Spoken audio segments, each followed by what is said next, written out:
안녕하세요. 조약사의 3분 건강기책 시간입니다. 오늘은 트럼프 대통령이 타이레놀이 자폐증을 유발한다고 발표를 해서 파장이 일고 있는데요. 과연 그런지, 그럼 임산부는 아플 때 뭘 먹어야 하는지 알아보고 자폐증에 효과가 있다는 유코보리는 무슨 약인지 알아보겠습니다.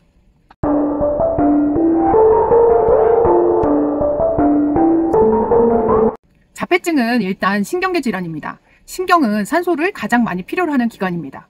산소 공급이 제대로 되지 않으면 신경이 제대로 발달이 되지 않을 수밖에 없습니다.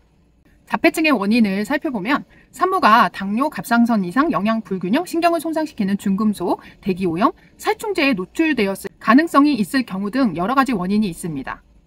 타이레놀을 많이 먹었다는 것은 엄마가 여러 가지 질병에 노출되었을 가능성을 말해줍니다. 감기에 걸렸다든지 고열에 시달렸다든지 하겠죠. 엄마가 아프면 몸속 순환이 잘 되지 않고 태아에게도 산소 공급이 제대로 되지 않을 가능성이 높습니다. 타이레놀을 먹으면 사실 더 혈관이 수축하고 산소 운반이 저하될 수 있습니다. 엄마가 혈 부족에 시달리고 있을 때는 더 그렇습니다.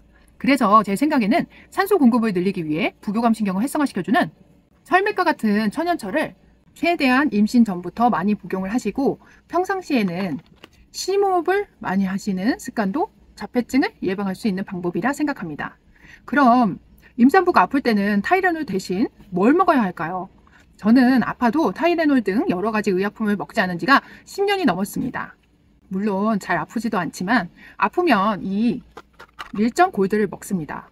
얼마 전에도 디스크가 심하게 왔을 때 밀정 골드를 하루에 10포를 먹고 단 하루 만에 통증에서 벗어났습니다. 병원에서는 시술을 해야 할 정도라고 했는데도요. 밀정 골드는 염증, 통증을 모두 잡아주면서도 부교감 신경을 활성화해서 오히려 순환을 도와주니 자폐증이 생길 위험이 없겠죠. 이번에는 자폐증에 효과가 있다는 유코보린에 대해서 알아보도록 하겠습니다. 유코보린은 우리가 흔히 알고 있는 엽산입니다. 엽산은 임신 준비 기간부터 먹는 것이 좋다는 것을 모두가 알고 있는 상식이고 대부분 우리나라의 임산부들은 먹고 있을 것이라 생각이 듭니다. 현재 우리나라에는 유코보린이 주사제로 나와 있고 항암제 부작용을 완화하는 목적으로만 쓰고 있습니다.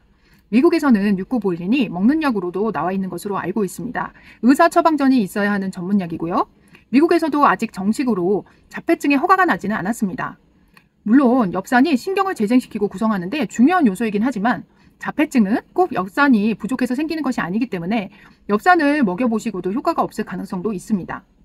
국내에서 먹는 약을 구하시려면 환원형 활성 엽산이 약국에도 나와 있으니 구매하셔서 드셔보셔도 좋을 것 같습니다.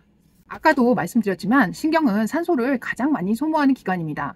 제가 이명이나 후각마비, 미각마비, 알츠하이머 등 여러 가지 신경질환에 가장 중요하게 생각하는 영양물질은 바로 산소를 운반해주는 건강한 적혈구를 늘려줄 수 있는 철맥입니다.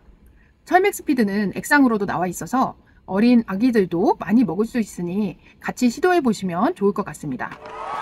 감사합니다.